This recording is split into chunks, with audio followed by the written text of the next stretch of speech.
Shukran.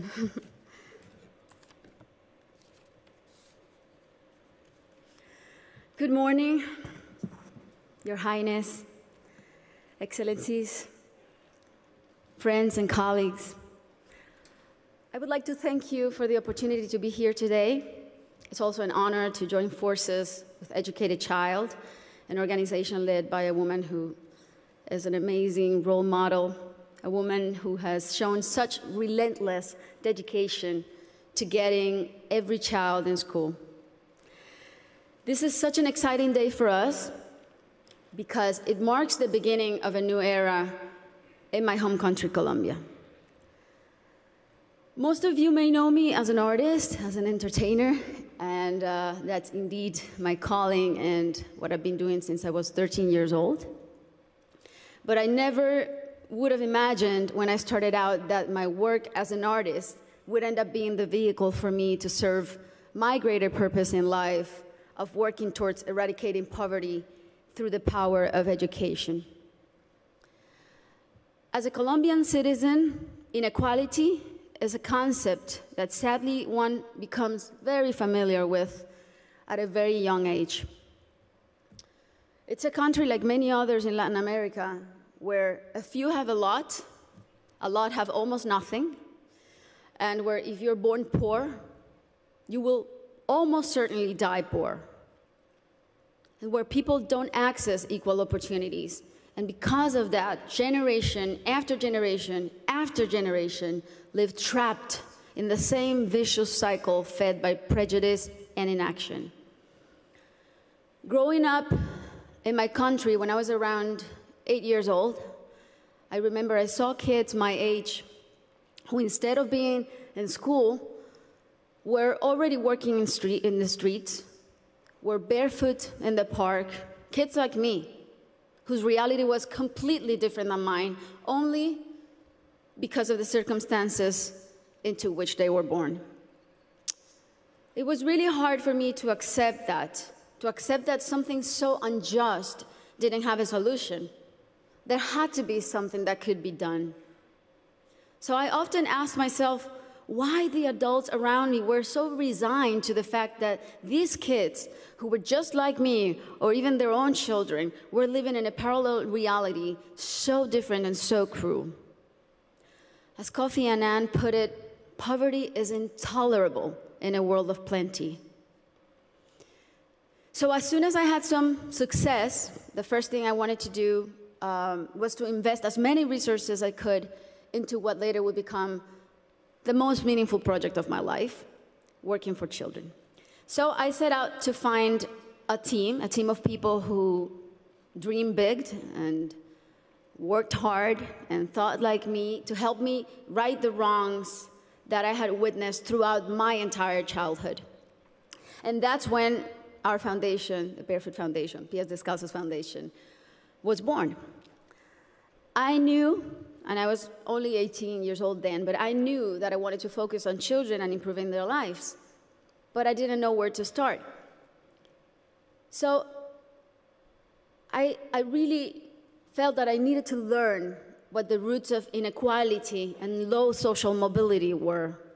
So I decided to study the reasons why children were working in the streets, or why some children were being recruited by the violent organizations like the paramilitary or the guerrillas. Why were so many children suffering from chronic malnutrition? And I realized that most of the issues that children face in my country had and have a common denominator: the lack of access to quality education. To me, it became crystal clear that education was the surest way to give all of these kids the best fighting chance of improving their circumstances in life, because education is the great equalizer.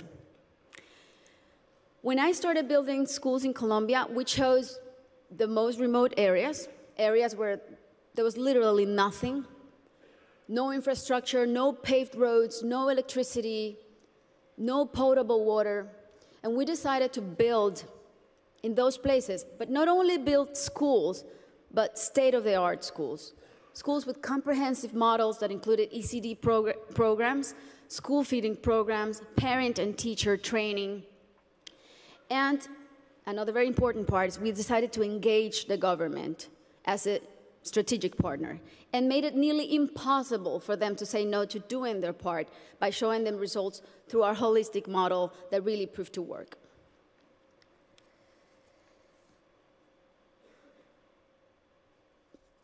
We noticed that as soon as a school is built in those places, everything is transformed. The improvements to the infrastructure were jaw-dropping. Electricity, potable water were made available, made accessible. Roads were paved. Malnutrition plummeted. But the best part of all is the academic results. The kids really responded academically. And now those kids who could have been recruited by the guerrillas or paramilitaries, or that could have had completely different outcomes for their lives, they're now on their way to the university and thriving in their communities. Some of them are athletes, some of them are professionals.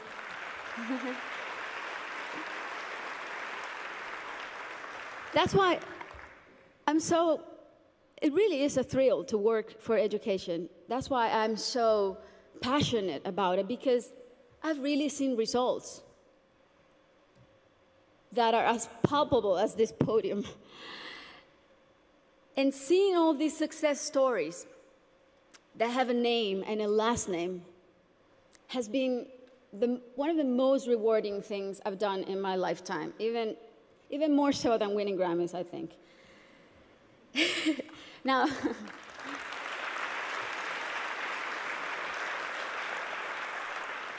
now, that said, our work is far from being done. Many developing countries are still rife with inequality and internal conflict, and there are a lot of kids who still need to be reached.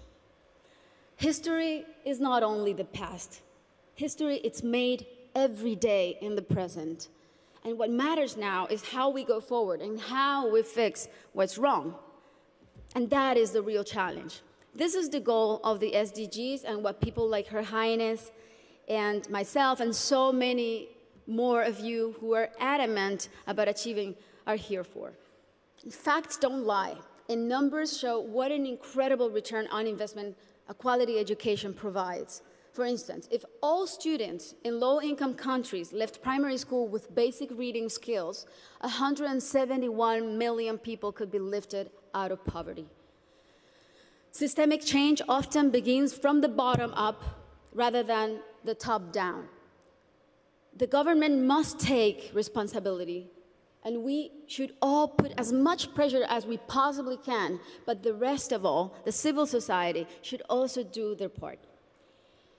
What we have discovered, both at Pies Descalzos and Educated Child, is that many times only one single barrier to entry, such as no access to transportation or basic needs like a functioning bathroom, can prevent a kid from attending school or even put them at risk of dropping out. Sometimes all it takes to change a child's life is the security of a hot meal in school or the ease of being able to hop on a bus that will leave you safely at your classroom's door. It's as simple as that. And these are simple interventions, and they don't cost a lot. The biggest effort really is in mapping the communities, in going door to door, searching for the out-of-school children, talking to the parents, talking to their families. Giving a name and putting a story behind these children is the first step to start rewriting their story. Over the next 3 years, we pledged to get 54,000 kids who are out of school or at risk of dropout into the educational system. Ultimately, more than 295,000 people will benefit from this project, including children, teachers, families, and community members.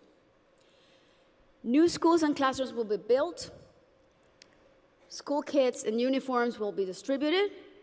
Children will be enrolled in school, feeding and transportation programs. Teachers will be trained in strategies and in how to identify those students who are at risk so they can receive psychosocial support. And we are extremely confident that this partnership is only the beginning and will be the model to replicate throughout my country until not a single child is out of school. This is our responsibility. Thank you. This is our responsibility to our children and our debt to fulfill for the generations to come. Thank you very much.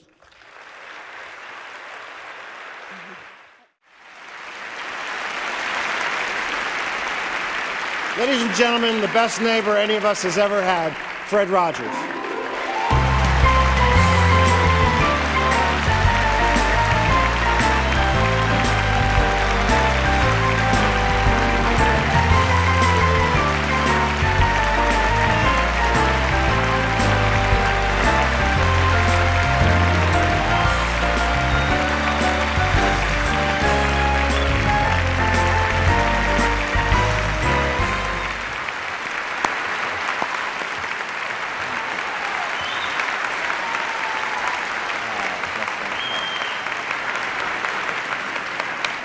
For giving generation upon generation of children confidence in themselves, for being their friend, for telling them again and again and again that they are special and that they have worth. It is my honor, on behalf of everyone here and on behalf of the millions of children whose mornings you have brightened with your kindness, to present you with this Lifetime Achievement Award.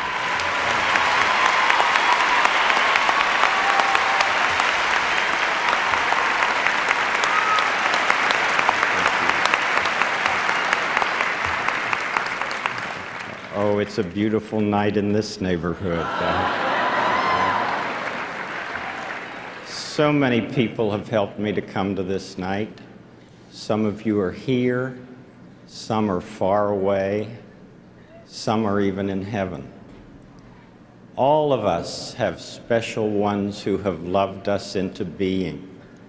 Would you just take, along with me, 10 seconds to think of the people who have helped you become who you are. Those who have cared about you and wanted what was best for you in life. 10 seconds of silence. I'll watch the time.